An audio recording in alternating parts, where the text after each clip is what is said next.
Olá e seja muito bem-vindo ao Jornal da Record News. Essa edição também está ao vivo lá no nosso canal no YouTube e no Facebook da Record News. Vamos então para os destaques desta segunda-feira.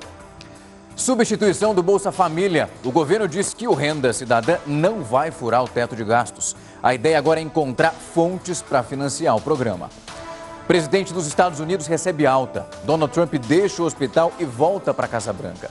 Mas os cuidados com a doença, eles vão continuar.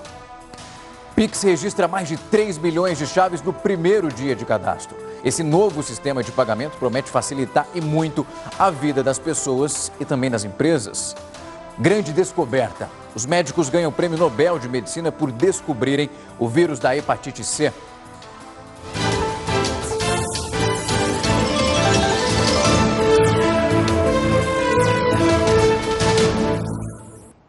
O governo federal autorizou o uso da Força Nacional, isso em Mato Grosso do Sul. As equipes vão auxiliar naquele combate às queimadas que estão devastando o Pantanal.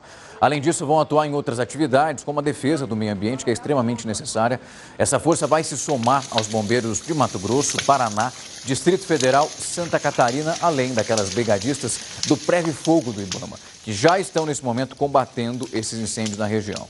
A medida publicada hoje, ela vale por 30 dias, mas ainda pode ser prorrogada, dependendo, claro, da situação aí do combate. Uma juíza cassou a carteira de visitante e também vetou o contato da deputada federal Flor de Lis com o filho dela, o Flávio dos Santos Rodrigues. Esse documento ele havia sido expedido para que a parlamentar pudesse visitar o filho, que é acusado de ter atirado no padrasto Anderson do Carmo. Essa carteira de visitante ela foi concedida para a deputada antes dela ser denunciada pelo assassinato do próprio marido. Depois dessa denúncia, o Ministério Público do Rio de Janeiro falou que a Flor de Lis foi proibida de ter qualquer contato com os demais acusados, inclusive nas unidades penitenciárias onde alguns se encontram. Além disso, a Justiça também ordenou que a deputada colocasse uma tornozeleira eletrônica. Mais um desdobramento nessa história. E após 7 meses sem trabalhar, os ambulantes de Cabo Frio, no Rio de Janeiro, tiveram agora permissão para voltar a vender os produtos lá na praia nesse final de semana que passou. Um alívio para muitos deles, mesmo assim, alguns têm desrespeitado aquelas normas que foram impostas pelas autoridades de saúde. Nem o tempo instável tirou a alegria dos ambulantes que há 7 meses estavam proibidos de trabalhar nas praias de Cabo Frio por conta da pandemia. A autorização veio por meio de decreto municipal. Luciano é presidente do Sindicato dos Ambulantes e diz que a flexibilização veio em boa hora. A maioria das famílias tem nas vendas a única fonte de renda. O poder público entendeu que já era o momento já da volta gradual do comércio ambulante nas praias, tendo em vista que realmente são mais de 7 meses aí sem poder trabalhar, sem conseguir levar o sustento para dentro de casa, né? E o poder público também entendeu que daria também, como flexibilizou a maioria dos comércios, né, na cidade, também daria para trazer os mesmos protocolos de segurança para a praia e a gente conseguir trabalhar também dentro das normas de segurança. Por enquanto, os vendedores que atuam na areia só vão poder trabalhar aos sábados, domingos e feriados. Aproximadamente 2.000 pessoas trabalham nas praias de Cabo Frio como ambulantes e em quiosques. Para exercer a atividade, o profissional precisa seguir normas rígidas de segurança sanitária, como o uso da máscara, álcool em gel e distanciamento social. Mas muitos têm ignorado os protocolos exigidos. Na areia da Praia do Forte, é possível encontrar muitos profissionais sem máscara. O representante da categoria pretende fazer um trabalho de orientação, mas pede fiscalização mais rigorosa por parte da Prefeitura. Também comunicando ao poder público, ao fiscalizador, que também tome alguma providência com relação a esse caso. Precisamos de uma fiscalização bem rigorosa para que não venha prejudicar as pessoas que estão trabalhando dentro das normas de segurança. Tem que voltar, mas tem que voltar com responsabilidade, senão volta a fechar mais uma vez.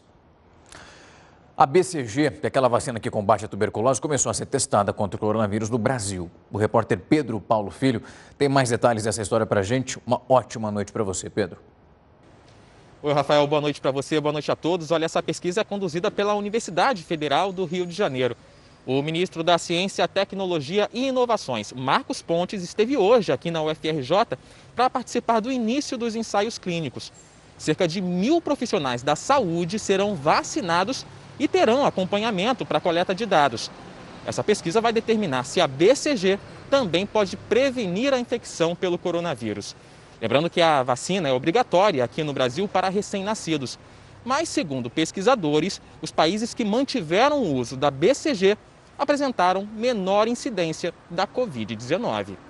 Rafael. Obrigado pelas informações, Pedro. A liberação do banho em praias, rios, lagos, respeitando ali aqueles limites de distanciamento, gerou expectativas grandes entre os comerciantes. Essa proximidade daquela alta temporada aumenta uma sensação de otimismo, podia ser diferente, mas mesmo assim, como a gente mostrou agora há pouco na reportagem, é preciso ter muito cuidado. Esta estudante não aproveitava a praia desde o começo da pandemia. Com a flexibilização, resolveu matar saudades do mar. Está sendo ótimo, eu estou desde fevereiro em casa, né? A última vez que saí foi o carnaval, que eu pude vir à praia, então estou muito feliz. O passeio na praia só foi possível por conta do novo decreto da Prefeitura, atualizando as medidas de prevenção e combate à Covid-19. Não está permitido a utilização de cadeiras, guarda-sol, né, o comércio de ambulantes em si. A questão dos comércios continua a mesma coisa, a fiscalização como antes, através do cumprimento da portaria da vigilância sanitária. Enfim, uma grande mudança que houve com esse último decreto é a possibilidade do acesso à praia para o banho e para a prática de atividade física. A fiscalização para que se cumpram as regras dos decretos continua no município. Quem for flagrado agindo de maneira inadequada poderá ser penalizado. A gente já implementou já nesse fim de semana, já prevendo a questão também da possibilidade do aumento de pessoas aí com vista ao feriadão na semana que vem. A gente está com um ponto de interceptação na chegada de Gruçaí da praia, de Gruçaí na orla, onde é feita a aferição de temperatura, onde é feita a anamnese por profissionais de saúde dessa população que chega para a praia. Com as novas medidas de flexibilização, a população deve continuar seguindo as regras de higienização e o uso obrigatório de máscara em áreas públicas e espaços particulares. Dara ficou espantada com tanta gente na praia sem a máscara de proteção. Eu vi muita gente sem máscara, me preocupou até. Eu acho que o certo foi no mar, tira, mas voltou para a areia, coloca. Já no polo gastronômico, as atividades buscam seguir o novo decreto. Nos quiosques, o clima é de preparação para garantir mais segurança e bem-estar aos clientes. E a expectativa é a melhor possível com a chegada do calor e praias cheias. As coisas estão melhorando com a consciência de cada um de nós. Então, a nossa expectativa é muito boa para que essa nova temporada que está vindo seja de tranquilidade, de muito sucesso para todos nós.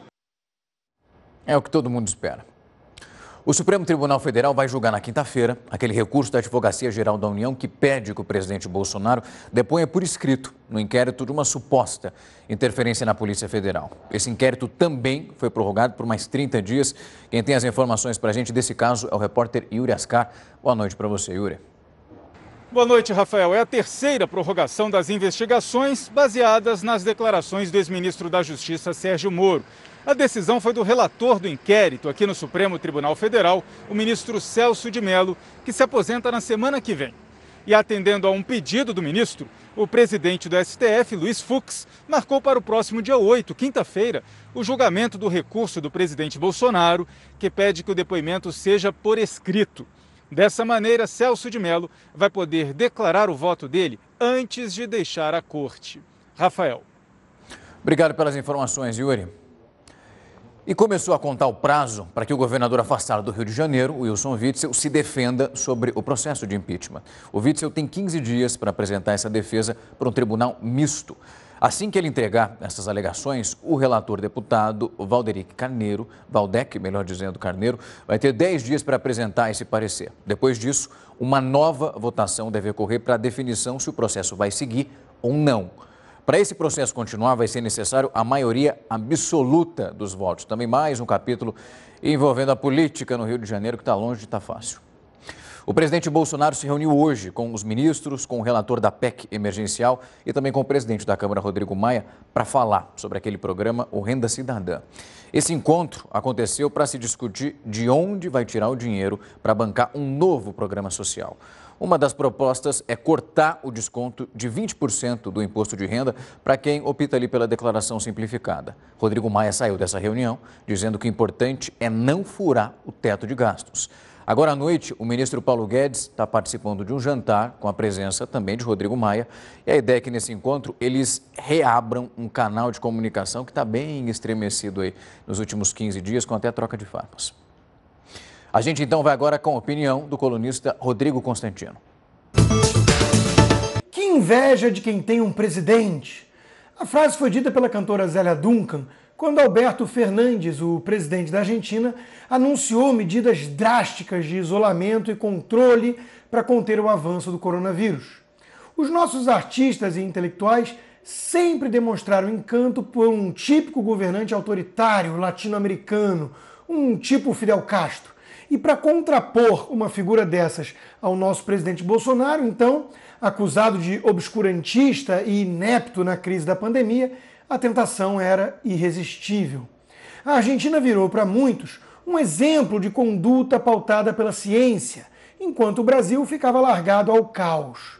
Ocorre que os óbitos no país vizinho seguem em alta, batendo novos recordes, e a Argentina se transformou num dos patinhos feios do mundo.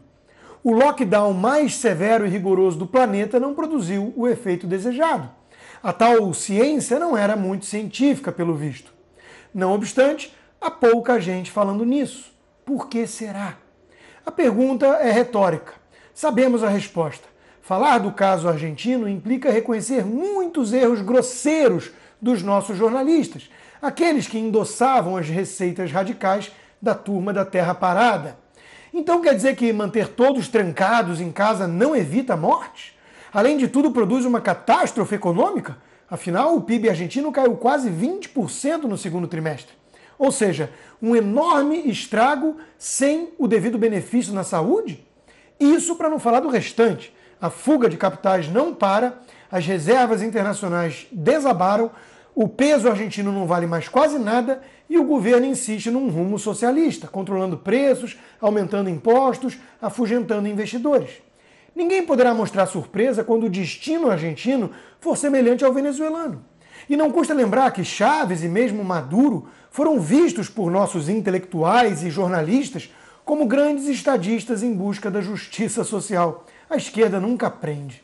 O Jornal da Record News está de volta para te mostrar que o Tribunal Regional do Trabalho de Recife acatou um pedido que é do Sindicato dos Professores de Pernambuco e mandou suspender a volta das atividades presenciais nas escolas da rede particular em todo o estado. Essa decisão não inclui as unidades públicas de ensino.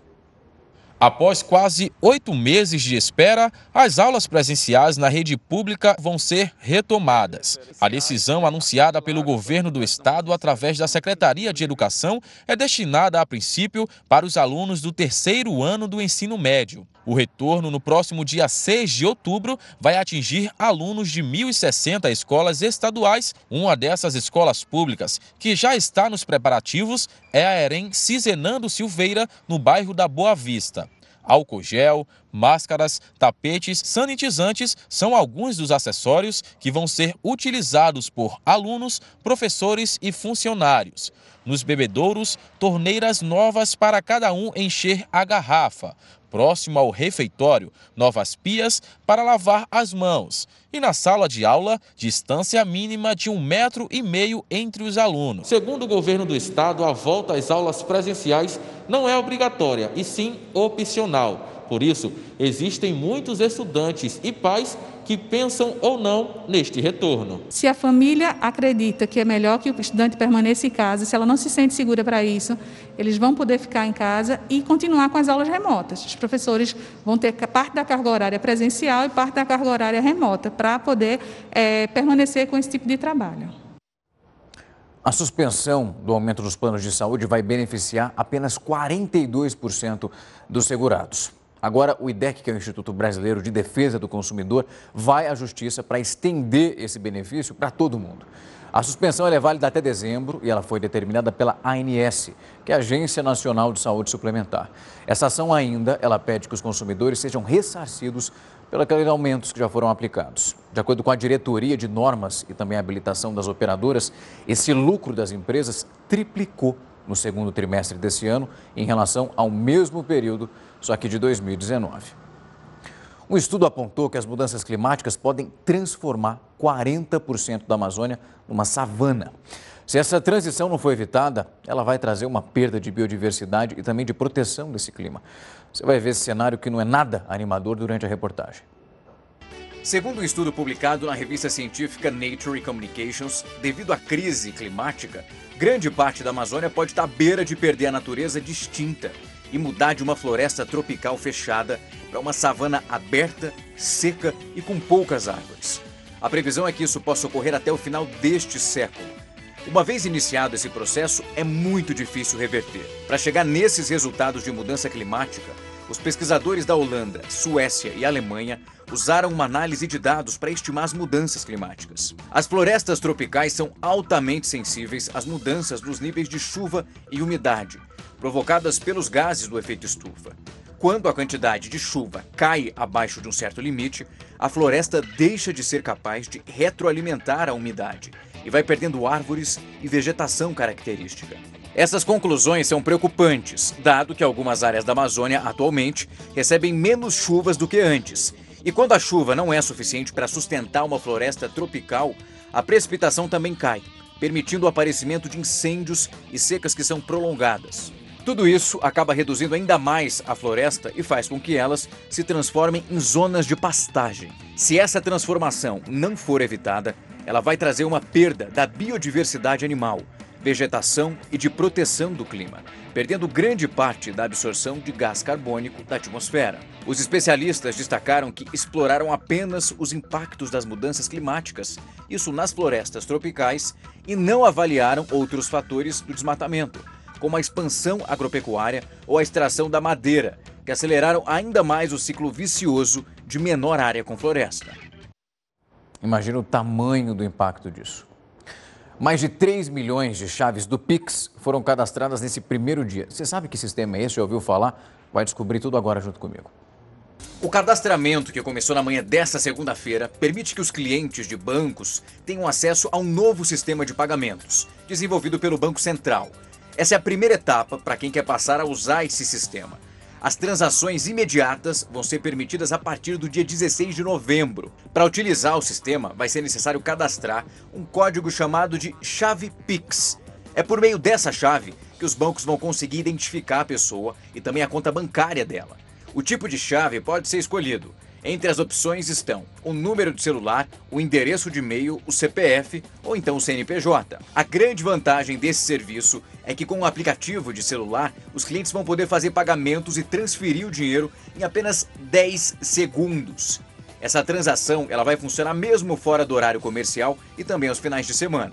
Pagamentos de contas de água, luz e operações com QR Code também vão ser feitos pelo Pix. E as pessoas físicas não vão pagar taxas para usar.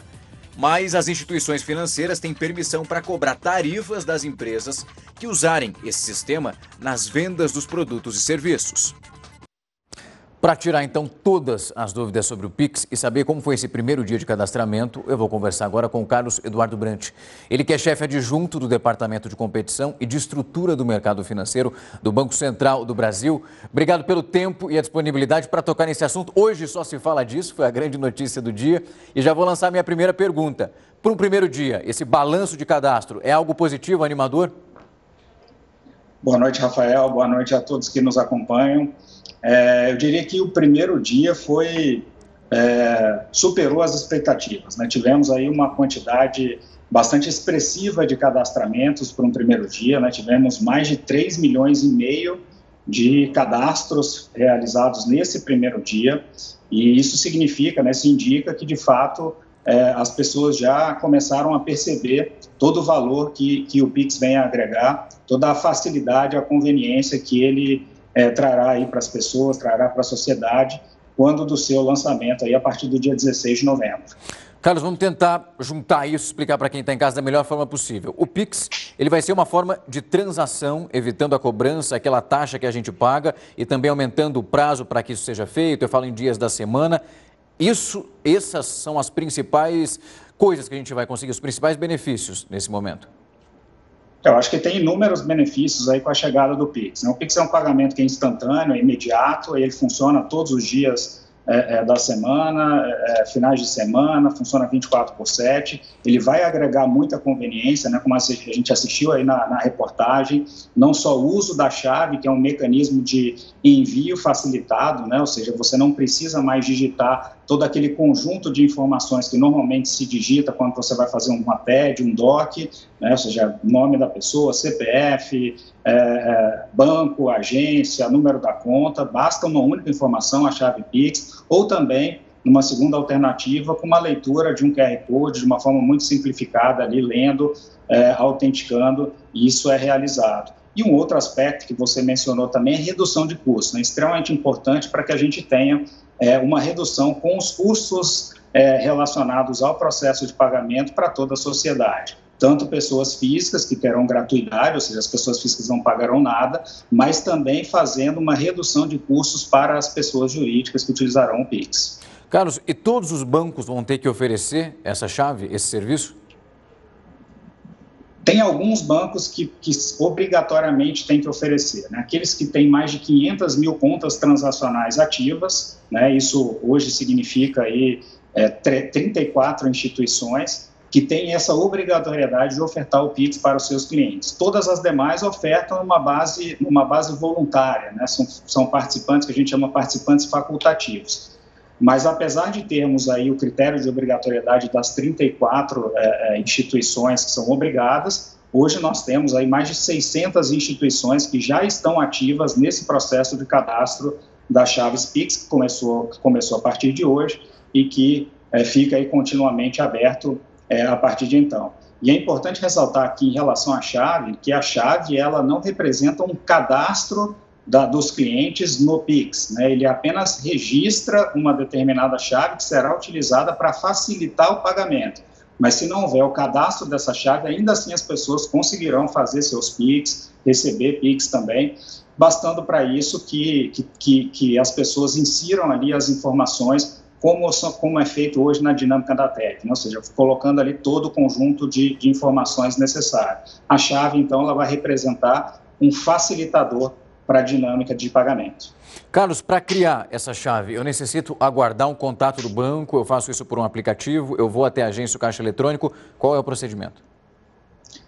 Bom, o procedimento de fato junto ao banco, né? Ou se aguarda um contato do banco, mas não há necessidade de aguardar esse contato, né? Apenas um lembrete que se faz às pessoas, mas ativamente você pode entrar no aplicativo do seu banco ou entrar no Internet Bank de uma forma muito facilitada, né? A opção de cadastro já está constante ali nos aplicativos, no site dos bancos, e aí entra lá no ambiente logado. É importante dizer que as pessoas não devem clicar em links que recebem por e-mails ou nada que de alguma forma possa representar ali uma tentativa de um phishing, de uma fraude, né? Então entrem no seu ambiente logado dentro dos aplicativos ou do site do banco, e ali dentro do menu Pix, peça ali para registrar sua chave, que é um procedimento de segurança onde se recebe um código para confirmar a identidade daquela pessoa que está solicitando o registro da chave, e essa chave é automaticamente registrada já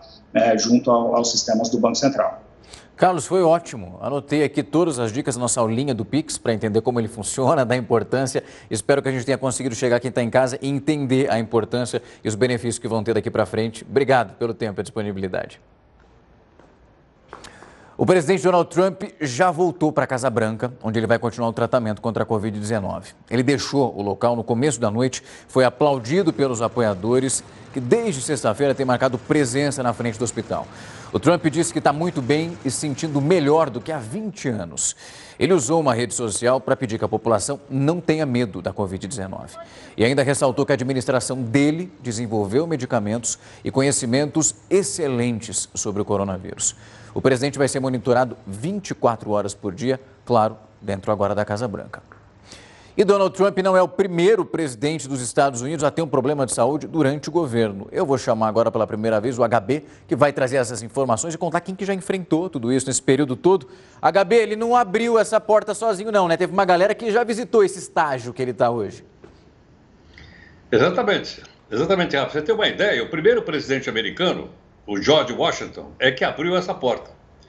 Ele sofreu um problema gravíssimo de saúde logo quando foi presidente dos Estados Unidos, logo depois da independência. Olha ele aí, ó. Ele tinha um tumor imenso na perna, ficou várias semanas sem poder trabalhar, mas ainda assim ele teve uma importância fundamental na história dos Estados Unidos. Bom, o segundo presidente, que teve também problema durante o seu mandato, e ele tem até uma certa ligação com o Brasil, é esse aí, ó. Ele se chama Woodrow Wilson. Ele viajou dos Estados Unidos para a França, depois da Primeira Guerra Mundial, 1918, 19. Lá, o que aconteceu, Rafa? Em 1918 ele pegou a gripe espanhola e ficou preso lá no navio americano sem poder fazer nada. Aliás, ele conseguiu escapar. Mas o presidente brasileiro eleito no mesmo período, na mesma época, no mesmo ano, que foi o Rodrigues Alves, pegou também a gripe espanhola e morreu. Esse aí escapou. O terceiro, tenho certeza que você conhece, todo mundo conhece, porque o terceiro que eu vou mostrar participou da Segunda Guerra Mundial também. Ele aí, ó, o general Eisenhower. Foi ele que comandou aquele famoso ataque da Normandia no dia 6 de junho de 1944. Esse cidadão teve câncer no intestino, ele teve problema seríssimo no coração, quase não chegou ao final do mandato. Foi o que mais sofreu durante o mandato, foi o general Eisenhower, né, que conseguiu ir até 1961. Mas tem um outro caso também interessante, que é o quarto presidente. O pessoal achava o seguinte, que esse daí não ia conseguir governar mesmo. Esse aí, ó, é o Ronald Reagan. Por que razão? Porque ele era muito velho quando ele foi eleito presidente dos Estados Unidos. Já tinha tirado também um câncer. Mas o problema maior do Reagan não foi doença adquirida. Esse homem sofreu um atentado quando ele desceu do carro numa rua, tomou um tiro que perfurou o pulmão, mas ainda assim ele conseguiu, então, chegar no final do mandato dele. Como você vê, os quatro que eu acabei de citar aí, Rafa, tiveram doenças muito mais graves do que o próprio Trump. O Covid, logicamente, é grave, mas os sintomas pelos quais ele apresentou não são tão graves, por exemplo, como o Boris Johnson, lembra ou não? Que ficou 3 dias no hospital. Ele foi lá, fez umas coisinhas, saiu dando tchauzinho pro pessoal e voltando para fazer campanha eleitoral. Vamos esquecer que vai ter eleição aí pela frente, né? Pois é, ele tinha vários comícios já para realizar nos próximos dias. Vamos ver a expectativa para o próximo debate, né, Heródoto? Como que ele vai estar até lá? Daqui a pouco a gente conversa um pouquinho mais. Até! Um levantamento apontou que mais de 100 municípios brasileiros têm apenas um candidato para a disputa na prefeitura. E como ficam essas eleições? O Heródoto já vai voltar para explicar. Heródoto, se está ruim, pode ficar pior, né? Bom, agora, vou fazer um rápido cálculo, Rafa. Vamos lá. São 167 municípios. Nós temos 5.770, 5.750, quer dizer, portanto, é um número relativamente pequeno, se você comparar com o volume total. Agora, logicamente que é bom, aí estão os estados principais da nossa federação, onde esses municípios aí estão em estação 117, estou corrigindo, 117. Aí estão eles aí mostrados dessa parte mais escura. Agora, logicamente que é bom que tenha mais de um candidato, porque mais de um candidato tem mais de uma proposta, tem mais de um programa, tem um debate. A democracia é bom assim, nessa base do debate, da gente escolher 1, 2, 3 por aí afora. Agora, do outro lado, tem também uma coisa para ser pensada. Com um candidato só, não precisa de dinheiro para campanha eleitoral. O cidadão diz, olha, eu sou candidato, sou o único aqui, né? vou ganhar de mim mesmo. E aí a gente podia pegar uma parte daqueles 2 bilhões de reais que esse pessoal pegou para fazer campanha e devolver essa grana. Uma grana que está faltando para os investimentos sociais quando terminar a ajuda no final do ano. São 2 bilhões de reais, mas os partidos estão gastando aí à vontade, né? Estou vendo aí palacetes com nome de candidato, apartamentos com nome de candidato, tudo alugado. O pessoal está gastando a grana que saiu do nosso bolso. Em todo caso, para esses 117 municípios, só vai ter um único candidato. O pessoal fez um acordo. Não é a primeira vez que isso acontece, já em outras cidades brasileiras já acontecia, mas mostra, de certa forma, uma fragilidade dos partidos e uma fragilidade dos candidatos. O que não é bom para a democracia, não. A democracia é bom quando há debate, quando há divergência de ideias e, logicamente, se respeita o resultado eleitoral. Vamos ver se, por acaso, Rafa, algum deles vai perder a eleição para ele mesmo. Aí é passar vergonha demais, hein, Heródoto? Até daqui a pouco. Pois é, vamos ver. O metrô de São Paulo iniciou hoje uma coleta de lixo eletrônico e também pilhas nas estações. Essa iniciativa vai funcionar até o dia 16 de outubro em estações da capital. Vão ser descartados celulares, computadores, cabos, carregadores, pilhas alcalinas e também eletroportáteis de pequeno e médio porte. Não vai levar nada muito grande que não vai dar certo. A iniciativa é uma comemoração para o Dia Mundial do Lixo Eletrônico, que é comemorado no dia 14 de outubro. Tá aí, se tem alguma coisa, leva lá. Como eu falei, computador até cabe, dependendo ali do tamanho do processador que você tem. Mas se tiver um eletrônico, um celular que não está funcionando mais, leva para o metrô, descarta que vai ter uma boa utilização em serviço de reciclagem. Os americanos Harvey Walter, Charles Rice e também o britânico Michael Hulton foram anunciados hoje como os vencedores do Prêmio Nobel de Medicina de 2020, isso pela descoberta do vírus da hepatite C. Mas você sabe quais são os sintomas dessa doença? Tem tratamento? O que a gente faz a partir do momento da descoberta? Eu vou conversar então com a Ingrid Cota, que é especialista da Beneficência Portuguesa de São Paulo, para explicar isso para a gente. Doutora, obrigado pelo tempo e a disponibilidade para tocar nesse assunto, que hoje ganha uma repercussão ainda mais devido a gente ficar sabendo desse prêmio, entregue, claro, com muita competência para esses 3 envolvidos no estudo. Mas vamos fazer uma aulinha para quem está em casa acompanhar como que a gente contrai a hepatite C. Boa noite, agradeço o convite. E, bom, como a gente contrai, é uma transmissão, quem provoca a hepatite C é um vírus chamado vírus da hepatite C, antigamente chamado de vírus não A, não B, e que a gente chama de transmissão parenteral. Antigamente era transmitido principalmente por transfusão sanguínea e contaminação de agulhas, seringas contaminadas. Aí depois a gente veio para um outro momento em que o risco biológico foi muito mais acessado pelos profissionais de saúde, pela saúde em si, e atualmente a gente se preocupa com os materiais pérfuros cortantes. É assim que se transmite o vírus da hepatite C e também de forma sexual. Então, quando a gente pensa em materiais pérfuros cortantes, a gente pensa em agulhas contaminadas. O vírus da hepatite C ele pode ficar viável no ambiente por até 1 dia. Então, agulhas contaminadas, lâminas de barbear contaminada, alicate de unha, materiais que fazem em manicure, que faz a unha, tatuagem, piercing. Então, todos os materiais pérfuro-cortantes, ou seja, lâminas, materiais em especial de metal, que estão contaminados, o vírus está ali dentro das últimas 24 horas, foi contaminado por um sangue, ele pode ser transmitido para uma outra pessoa.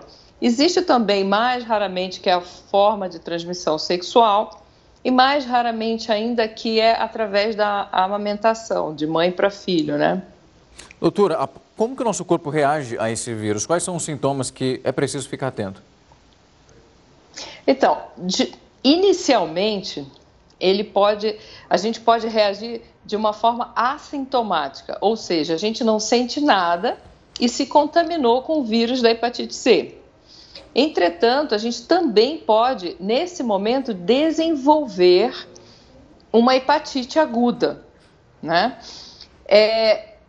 Parte das pessoas que se contaminam com o vírus da hepatite C, em torno, dependendo da população estudada, em torno de 45% experimentam o que a gente chama de cura espontânea.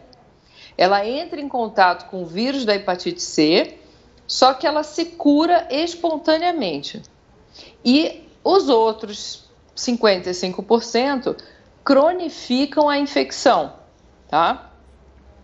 Então, essa infecção. E aí, então, sintomas. No início, pode ser assintomático ou pode desenvolver uma hepatite aguda, que se manifesta de que forma? Com os olhos amarelos, aquele mal-estar, uma diarreia em que as fezes ficam claras, vômitos, mais ou menos dessa forma.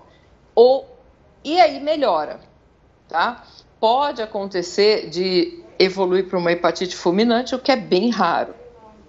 E aí, essa hepatite aguda, ela, dentro de 3 a 6 meses, o paciente deixa de ter os sintomas e ela ou evolui para cura espontânea ou evolui para cronificação da infecção. E aí, essa infecção fica de forma silenciosa. E aí ela vai, dentro de 10 a 30 anos, o paciente pode evoluir com uma cirrose no fígado ou com um hepatocarcinoma, que é o câncer de fígado. É um percentual pequeno dos pacientes que evoluem assim. Doutora, agradeço o tempo e a disponibilidade. É um problema que tem que ser tocado, as pessoas ficarem atentas, saberem da importância aí de fazer exames periodicamente. Hepatite A e B é um esquema que a gente sabe que existe a vacinação ali para conseguir controlar tudo isso. É importante se atentar a isso. Eu agradeço a senhora pelo tempo e a disponibilidade para trocar nesse assunto e se reunir aqui com a gente hoje. Até breve. O Dia das Crianças está chegando e os pais têm que tomar muito cuidado na hora de comprar os brinquedos ali para os filhos. Já sabe que vai comprar? Quando eles costumam ser pequenos, pedem para ser levados, deixa eu escolher, é preciso ficar atento. A preço, a qualidade, não é uma tarefa fácil. Escolher um brinquedinho que depois vai te dar uma dor de cabeça lá na frente. Quem vai explicar tudo isso para a gente agora é o Heródoto, que fez uma pesquisinha para falar sobre o que pode acontecer a partir desse momento, porque você vai levar o seu filho para escolher teu brinquedo, chega na hora, a situação é outra, e sem falar que está chegando, né, HB? O dia está aí, ó, dia 12, está aí. Exatamente. Aliás, cai no feriado, né? Na segunda-feira que vem. Cai no feriadão aí, vai ter sexta, sábado, domingo e tal. Mas olha, Rafa, um recadinho rápido para o nosso pessoal aí. Primeira coisa, quando a gente comprar um presente, seja para quem for, ou menino ou menina, para olhar se tem o selo do Inmetro, que é o Instituto Nacional de Metrologia, que é o responsável pela qualidade. Então, primeira coisa, tem que ter, olha no brinquedo. Se não tiver o selo do Inmetro, não compra. Segundo ponto, pegar a nota fiscal. Porque pode haver recall, pode o brinquedo dar problema e por aí afora. Então seria bom que tivesse o selo do Inmetro e também uma notinha fiscal. Outra questão que a gente queria também chamar a atenção para o pessoal é o seguinte: só tomar muito cuidado aí com brinquedos que têm cordas ou que têm correntes também. Para que podem as crianças colocarem no pescoço, tomar o máximo cuidado.